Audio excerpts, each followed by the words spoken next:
Political development in Nigeria is taking the center stage. There are plans of realignment and also alignment, all preparatory to 2027 general election. But what is at stake now is the ability of political parties to put their acts in order. Not just the ruling party, even the opposition party are not finding it cozy. Hello dear, it's a pleasure to have you join us on Political Affairs on Karma TV. My name is Chris Jacob. Today I've been joined by Tom Garba. He is the publisher of TG News, situated in Yola, northeastern part of Nigeria. And he joins me now to further the conversation on the state of the nation. Hello, Tom. Good afternoon, Mr. Chris. Yeah, it's a pleasure to have you on Political Affairs. Yeah. Now, first of all, I want to commend you for the good job you have been doing, bridging the gap, bringing the news to the palms of Nigerians and, of course, beyond shores of this country. Yeah. Now, let me feel your pulse. What you make of the state of the nation, state of Nigeria under President Bola Tinubu, looking at the current situation. Well, good afternoon, viewers all over around the world. Happy to be with Karma Television once again to discuss issues relating to Nigerian politics. That's right. The Nigerian political pot is boiling. Mm-hmm. No doubt about it, is boiling in a very high and a very intense heat. High temperature, you say. So, when you sit down and look at the whole event and how things are unfolding and the trending issues from recent time, we are just 2 years and some months to general election, but the polity is already been heated. It's to tell you that Nigerians are walking up from dorsal kind of politics. Okay. Nigerians are trying to really use their senses and really trying to make sure that they decide or to have a decision that will change the course of this nation. From 1999 to date, you could recall to understand that the polity is in a way it is stochastic in nature. Somehow you cannot just say, are we growing or are we going backward? You look at our growing space in politics. You look at our economy growing in politics. You look at how people think and react to politics. So one will now be thinking that in Nigeria now, are we actually growing? Are we supposed to be more than this? So it's not actually what everybody will always think and say, we are okay to go on democracy growing. Yes, it's growing in a way. But recently, and the development going on right now, it is just a pure way of telling Nigerians that a lot of things has going wrong and it's still going wrong. And people thought this person can be better, and only for this person when comes in, the whole story will change. And they will tell you that yesterday is better than today. It's telling you that we are not growing. So look at the whole thing right now. From last 3 weeks or so, it has been a kind of political heavyweight of the country gathering momentum in form of opposition or in form of ruling party, trying to scheme out or use ways to really dislodge opponents. You recall how El-Rufai came up and denounced the ruling party. Yeah. And his reason is that the party is not supposed to be a party for Nigerians. But He was there and he discovered the lacunas, the weaknesses, and people are now asking him, but you brought Mr. President. And his answer is, he said he brought Mr. President because he thought he's going to change the narratives and the rhythms. And another question again that begs for answer is that if he was made a minister, would we have seen a Rufai? That is that is what people are taking up of him. His own comments, whether derogatory comments or whether insulting comment against the government of the day, people are coming out to say that it's because he's not made a minister. Take it or leave it, whether he is made a minister, whether he's not actually the minister. I think the problem with El-Rufai is because he is not part of the government. Because he has shown interest to be part of the government. At least he has gone to Senate to be screened for him to become a minister. He brought and he supported the government of Tinubu and he made sure he won and he God's will it till he became the president. He thought that he's going to be the cabinet boy.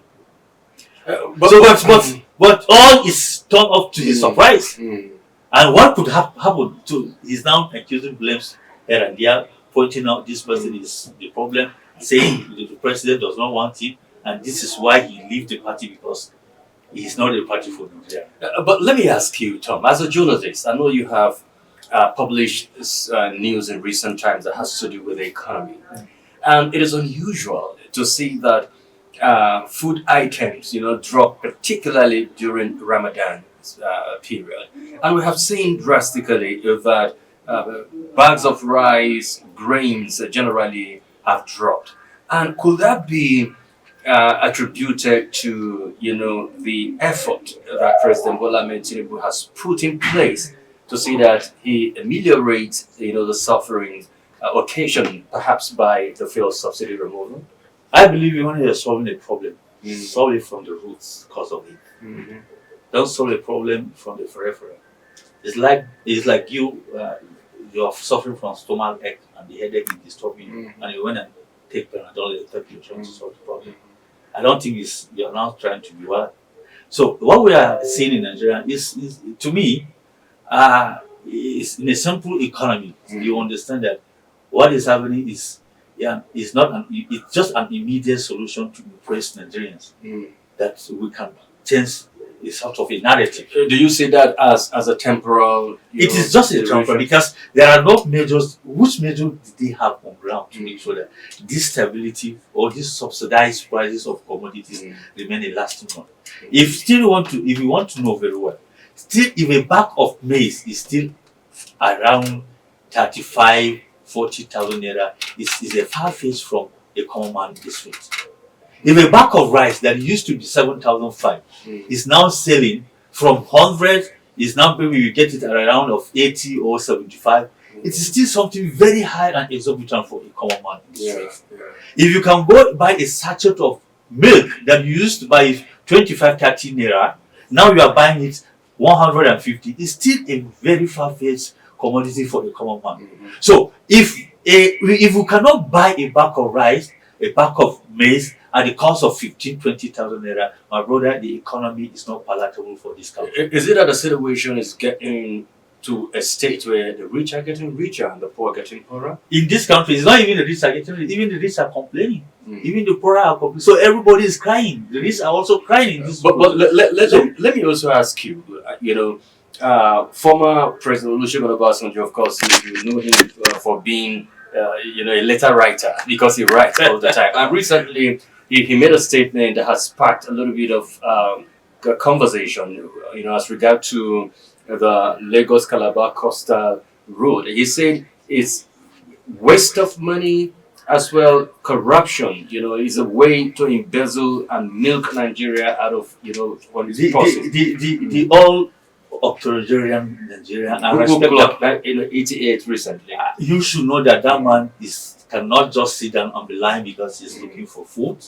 Cannot just sit down and be lying for the presidency because he's looking for appointment, or his children that want to be part of the government.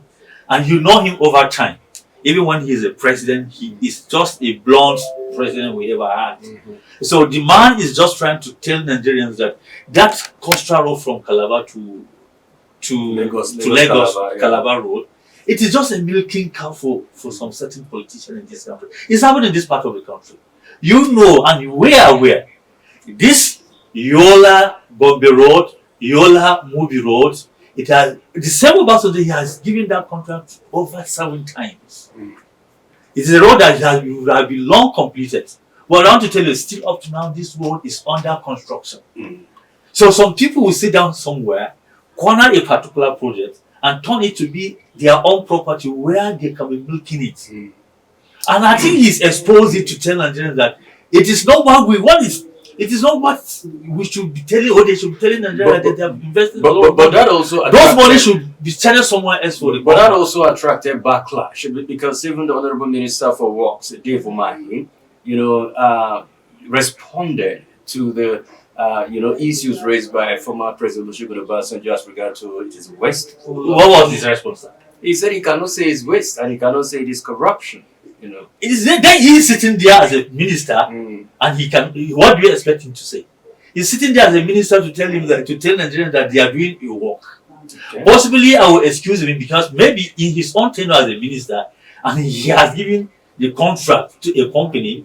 Maybe this time around, he will watch it to a completion because it is under his tenure. But Baba is talking for the past years.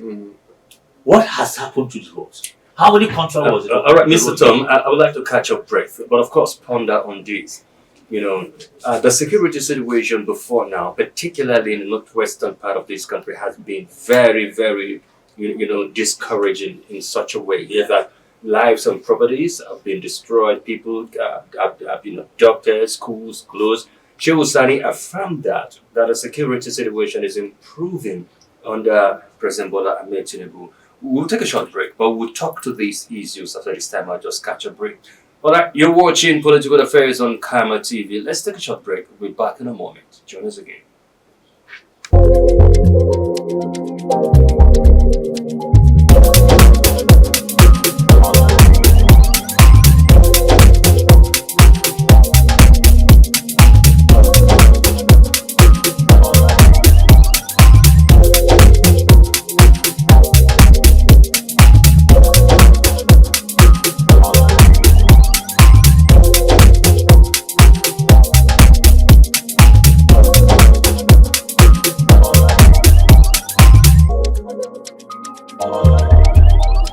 Glad to know you're still there. If you have just joined us, you're watching Political Affairs on Karma TV.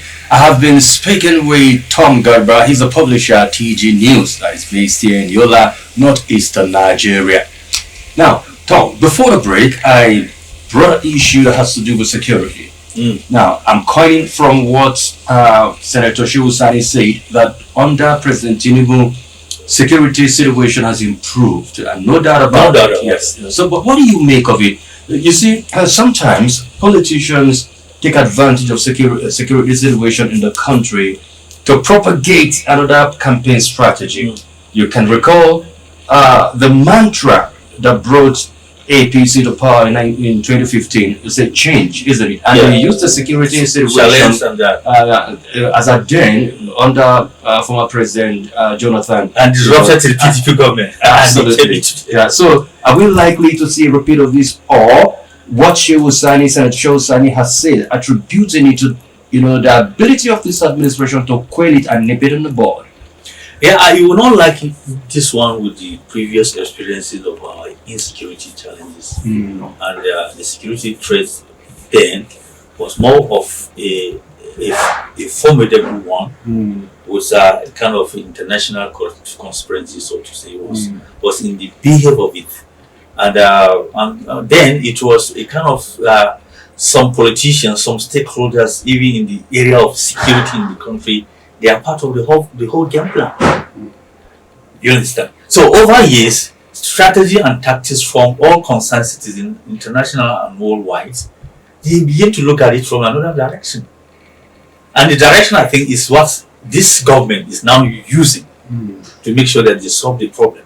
Because over the years, whatever reason or purpose you are trying to use insecurity to achieve, it has not given anybody that intention. They could not score a very high scorecard on whether I'm supporting the country in the area of insecurity so that I can go on for my own personal gain, whether security or whatever. Nobody can gain that, can have that gain or have had that gain. But now, you look at it now, everybody seems to be tired of the whole thing. Oh, sure. So it hurts me most when I see people using security to really get personal gains. Because of insecurity, somebody will now be selling his conscience for insecurity because he wants to get money. People will be killed, people will be maimed, property worth billions of naira destroyed because of your own interest. At the end of the day, your interest will not be protected. You that you are following the whole thing, it backlashes on you. So the whole thing now, the government in place, I think they are using the in-house and outside house techniques and arrangement. And kudos to this government, honestly. And kudos to the chief of defense, kudos to all security apparatus and stakeholders, even the NSC, kudos to them. Because even in my own area, Any evening before you go house, your heart will be beating up. You could be arrested, you could be just attacked and kidnapped. Where everybody is going home peacefully and sleep peacefully. And I think it's not over yet. It is not over yet until we've gotten to the level that we say, now Nigeria is peaceful. But still, we are struggling to get to that peaceful time. But at least you attest to the fact that it has improved, significantly and in a great measure. At least we are seeing a lot of differences than before and in recent years ago. All right. Now, let me also ask you this as regard to, of course, political permutation. We have seen where, political bigwigs in recent times, have defected to the Social Democratic Party, starting from Malam Nasiru El-Rufai, and we have seen where political parties are aligning and realigning. But before you answer that, what do you make of the crux of the matter that have bedeviled political parties, particularly the opposition party, ranging from the People's Democratic Party to Labour Party? We have seen that this indeed is taking the center stage in these political parties' affairs. Yeah. If you look at the Nigerian politics, politicians in Nigeria are so personal in nature. Sorry to use that word. Everyone is just after himself alone. So the whole thing, if you are making a political party, the party policies and the party laws, if they are not being protected, so everybody is just gullible to go there for his own personal interest.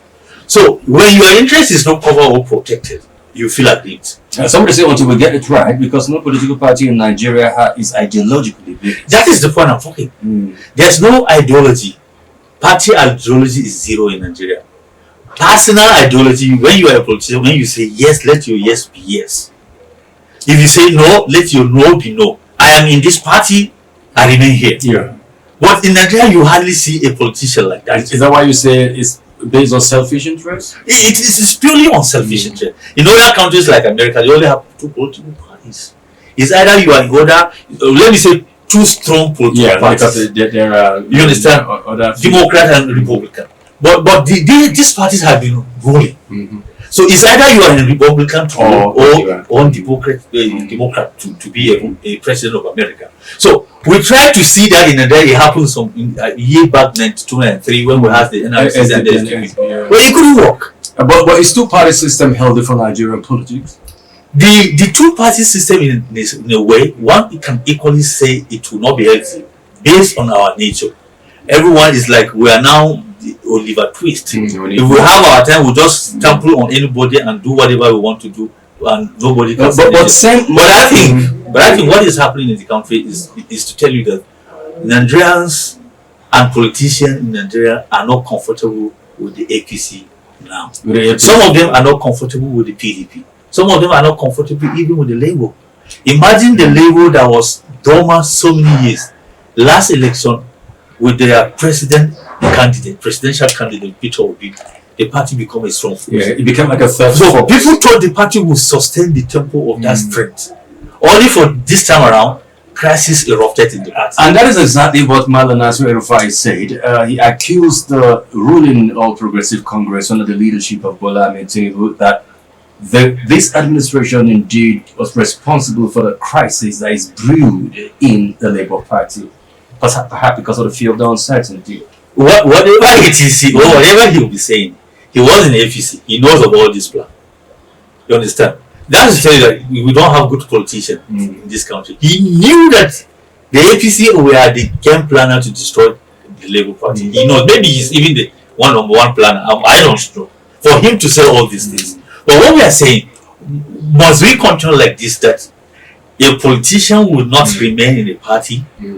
Rather, if he's aggrieved here, he will say, I'm leaving, let me go and I was still allowing you to catch your breath. I like the question you asked. Must we continue to remain like this? Now, this is the question, of course, that should trickle down to the minds and hearts of Nigerians, particularly politicians, just the way we see them behave. So we'll take a short break, just ponder on this, and when we return, you'll build up on this, whether or not Nigerians should continue remaining like this, where we see politicians jumping ship here and there, and if they are not absorbed in a particular cabinet, they begin to blow their short fuse. All right, you're watching Political Affairs on Camera TV. We'll take a short break. I'll be back in a moment. Join us again.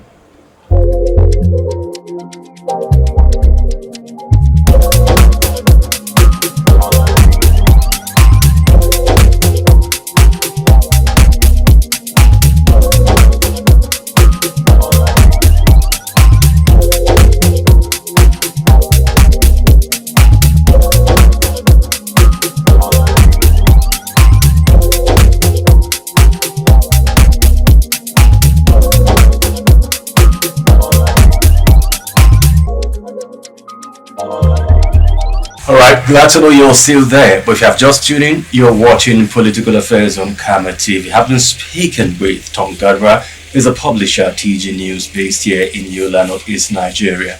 Now, before the break, I asked you a very critical question, and not just being sarcastic about that, but critical in the sense that politicians at the echelon of affairs, seem not to be appreciative with the government of the day if they are not opted into the cabinet.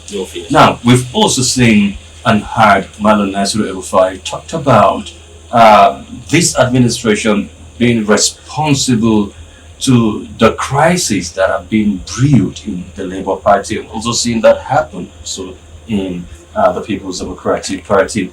Now, if he had been a member of the cabinet of Bola Ahmed Tinubu, do you think he would have been saying all this? Or I'm not sure if he's cutting the shots, he will say all this. But I want to tell you that El-Rufai, I know, even if he's in the party or is even a cabinet member, if he's not getting what he wants, he will still be blowing off. You asked the question earlier, do we continue like so this? That's where I'm going. We younger Nigerians, or that we're supposed to be, they're supposed to be our role model, and we are watching them closely. They should teach us a kind of a pattern, a good pattern that will take us to where the country will be saved.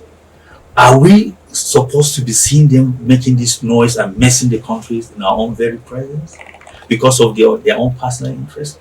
If I should get fired today, I wouldn't bother myself because there's nothing God don't provide to me. For crying out loud, he was a minister. He was a minister, one of the youngest ministers we ever had in this, and he brilliantly and did well. He became a BPA director. He was very much younger. He became a governor. He did well at some point. I was praising him, but at some point in the area of insecurity, I don't see him as a model again. And he's talking of people brewing crisis in the party. How much of the crisis he brewed in his state, in his own state? At least he caused labor too. At state level. Quickly, for time constraints, let's align these very talking point to what is happening in Rivers State. The man we gave in the news again, obviously, for very, for other reasons or bad reasons, will always be in the news. What is happening in Rivers State is very, very unfortunate, and Nigeria should just stand against it because it is not actually good for our democracy. It's not good for our moral life. It is not good for us as a country to sit down and watch someone that somebody had to hijack to turn the state to a jugular and turn into the state to his own personal property, to his own personal decision. Whatever he wants to do, it is what he wants the state to do. But I think the crisis in River, whether you look at it from whichever angle, I will somehow blame Wike for two reasons. Number one, he was a governor for 8 years. Everybody allowed him to do whatever he wants to do. This person came in for whatever reason, for whichever way he came in, should allow the young man to do his own role and play his own part to us him or to leave him. Two, is he in APC or PDP? Why won't you just sit down and choose where he belongs? So he goes down to what we're saying. By this question, what do you think the president should have done? Because an injury. This is where I blame the federal government, and people will agree with what Malam Nasiru El-Rufai said. The federal government become onlooked on all these things. They are not saying anything. It reached to a level that the federal government should say, look, because it is your crisis affecting my government as a country, and I'm the master president. Sit down. You are part of this cabinet. You are part of my government. You are a minister. Okay, I want you to go and sort out things with your brother. Or call them and resolve issues. Yeah. But not allowing you to escalate it to the extent of like now Rivers State is becoming a Nigerian political crisis state. Because if crisis erupt in Rivers State, they spill over to Bayelsa because there are Ijos. It's not only Bayelsa, it's all over. It is what is happening in Rivers. It's just what is happening in the north. And Wike doesn't seem to chew his words before he speaks them out. He speaks venom, for lack of a better word. Then that's why we say the leaders we have should be leaders of truth. The leader we're supposed to have should be leader that sees to And it is the same with and a leader should be a man that his word are him. He is his words. that is integrity. So you have a high level of integrity and respect worldwide. But let me also quickly, before we get out of the studio, it is this same week, a few days ago, he granted a media chat in Abuja, and of course, accused Anambra State governor. And now say these are the kind of people who are destroying PDP. Isn't that a mismatch to his position of what he's doing? But if you ask somebody like Atiku, will tell you that the worst enemy of PDP, I'm sure Atiku will tell you that is Wike. So why is it so? And I think the problem is all boils down to what we kept on saying. If we don't have leaders that are supposed to sit down and they think outside the box, they think not themselves, they think Nigeria, they think my neighbor, they don't think themselves, they think the country as their own area of interest and focus. We always have groups of leaders like this. But you think we still have a few of these leaders who put Nigeria first? How can you count them? Yeah, if we can get one or two of them. I'm sure we have them, but they can't allow them. You can do better. But nobody will allow you that you are sitting down here. If you are a governor of Adamawa, I want to tell you you do better. But who will give you this chance at this point? Anyway, Mr. Tom Garba published TD News. For time constraint, we just have to hold this conversation now. There's no better way to stop this conversation than now. If not, we would have ventured into what is happening in the National Assembly. But this is just part one of it. We'll definitely have a part two of this conversation. And of course, I know you make yourself available. Yeah, sure. However, thank you so very much for finding time to come on the show. It's been good having you. All right, that is our show for today. Thank you so very much for being with us from start to finish. Join us again same time, same station as we come with a fresh edition of the program. Until then, stay safe. My name is Chris Jacobs. God bless Nigeria.